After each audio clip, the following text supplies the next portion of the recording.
Our second artist we're going to feature tonight has been a friend for a while. First really got engaged with David Lewis when we were working together on the Battle of the Atlantic Memorial. But his claim to fame, the story behind the story, is that if you can imagine, firstly, most Londoners don't even know there's a naval base at the, they don't. And when I say it's that red brick building at the end of Beecher Street, and you can see it from Museum London, they say, yeah, I think I know where that is. But that's where our cadets train. And our Air Force cadets train as well. And it's a tremendous facility. But between the building and parking lot and the parade square was this hill. And this is David Lewis's claim to fame. He said, what do we do with this, forgive the pun, dead space? So what he did was he had the vision to put all the ships lost at sea during the Battle of the Atlantic Memorial. And the Battle of the Atlantic, as most people know, is all of World War II. So that was his notion. So then we got a little committee together after that, and I had the privilege to chair that group.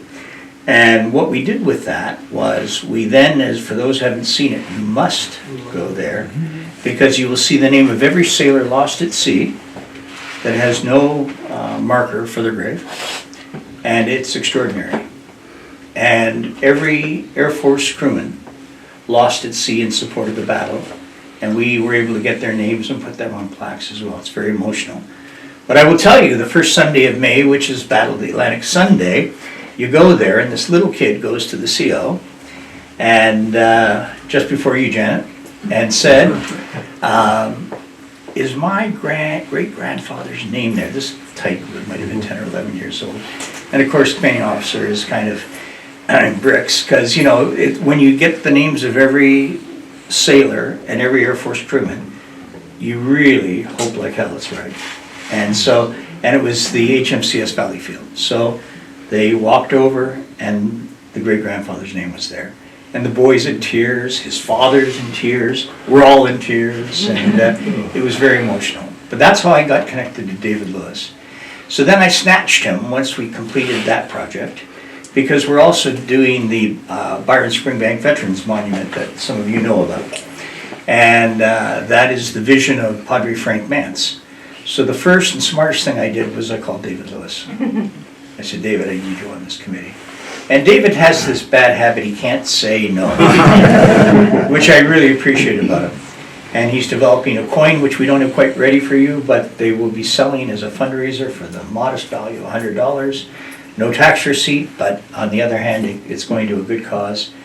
But you know what that also led us to as well? Two other people who are in this room who agreed to be honoraries. So first I started with Rick Hillier, he's not here tonight, but as Chief of Defense Staff, and I said, would you mind being on our board, honorary board? I don't want to do anything, but I want to take advantage of your good name. And he said, sure. So what did I do next? I went to Peter Devlin, who is here tonight. And General Devlin agreed to allow his name to stand as well. And I went to Admiral Dan McNeil, who also allowed his name. He's here tonight, and he allowed his name to stand. And we've got a couple of others that don't really matter. Because they're not here. But actually Al Meinzinger, who was an Admiral in the Navy, and a dear friend Kevin Reed, who is an honorary colonel in the 1st Hussars. So that's our honorary group. But we have a couple of honoraries here tonight, and because of you, gentlemen, our fundraising has gone exceptionally well. If that is something that inspires you after you bought your art tonight and you have a few dollars left, then we can talk. But let's hear from David Lewis now, because he is a visionary, and without him there is no Battle of the Atlantic Memorial. Without him we wouldn't be able to springboard into the Byron Springbank Veterans Monument. Please help me welcome David Lewis.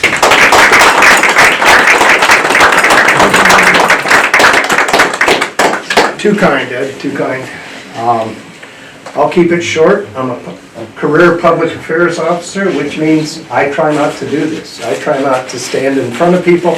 I try to prep and prepare everybody else so they don't get zingers, they don't get hit from the sidelines. I try to prepare them with everybody who's coming, what their face looks like, and if you ask James or Jacob tonight, they have little laminated cards. Sir, with your picture on and your name on the back, so they know who you are when you walk through the door. You and your wife, you've got a little bit about you.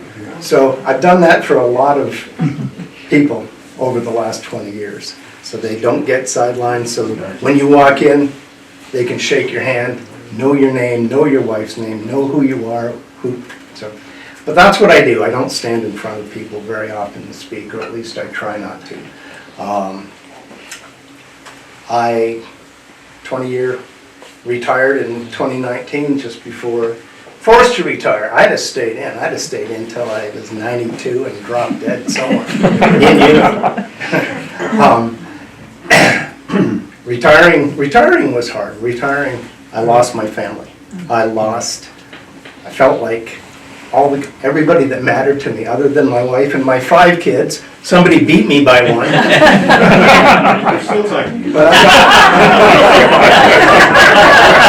My wife is not nodding. Got 5 kids, some in service. My son is assigned to HMC as protector right now. It's not finished yet, so he's on the Regina at the moment doing workups, and then he switches over to HMCS Ottawa for a 6-month deployment back to Singapore and wherever it is he goes. But I started art really after I retired during COVID, and what I find with my art is it's got to mean something to me or I can't do it. I can't just paint, and no reflection on those that do, but I can't just paint a vase of flowers. No, that means something. But my London one, my Victoria Park, I'm working on a match to it, so Hadley? The one I'm working on is black.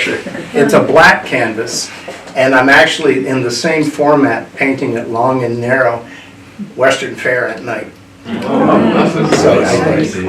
hopefully it comes out between what I see here and what ends up there. Quite often there's a difference. The Kabul, Afghanistan, one in the corner, 2011 is mine. The battle for healing.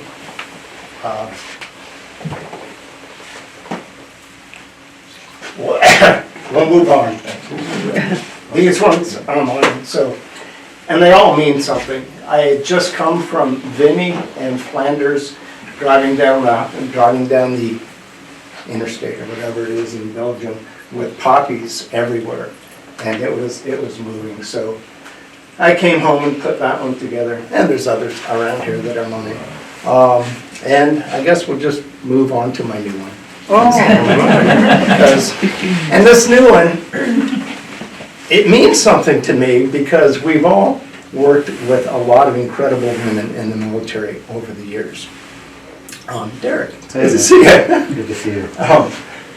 We've all worked with a lot of incredible women over the years, and I've had in my mind, I want to do a painting that recognizes the contribution, the effort, the experience, the agony, the tribulation, the complete spectrum of what, I'm not a woman so I don't understand, but trying to recognize. So Commander HMCS Prevo, Commander Lang, hopefully she'll approve. Sure I will. And so it's maybe a little more lighthearted than some of the stuff I do. So we'll see. For your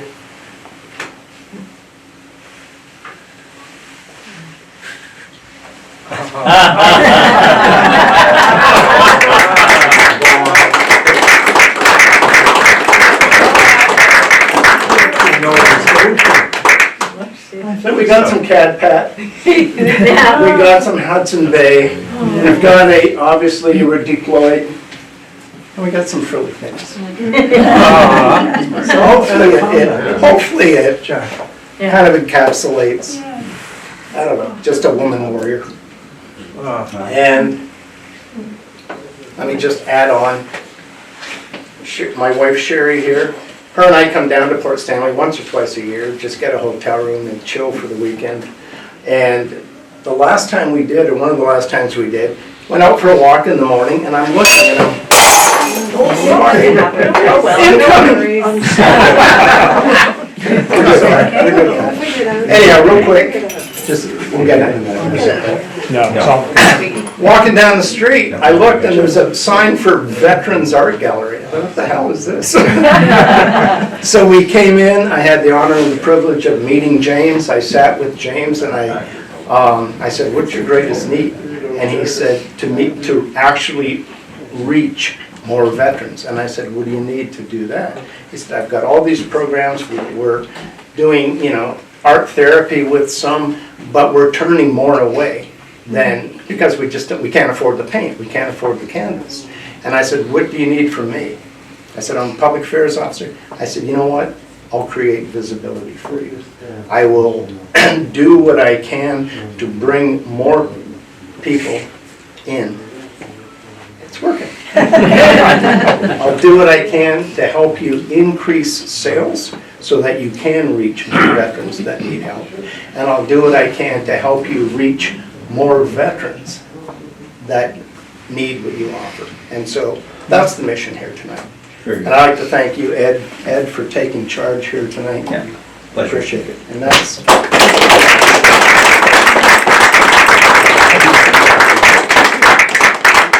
So ladies and gentlemen, you have a chance to meet three of the artists, and only one piece of the 100 plus have been called on tonight.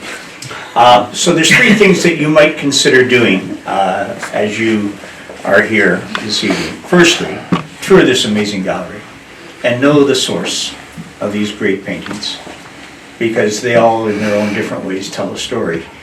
Even the interesting one from our friend. Second is meet and talk to these artists. Now there are three tonight, but meet them and talk with them, because that's how you will know their story, and their story represents the hundreds and thousands of individuals who have come back from service and theaters of conflict and dealt with it the best way they can. And what a tremendous way to deal with some of that angst and some of that challenge that they deal with. And the third is, if you like something, buy it. It's real simple. Buy it. We take credit card, we take debit, we take cash.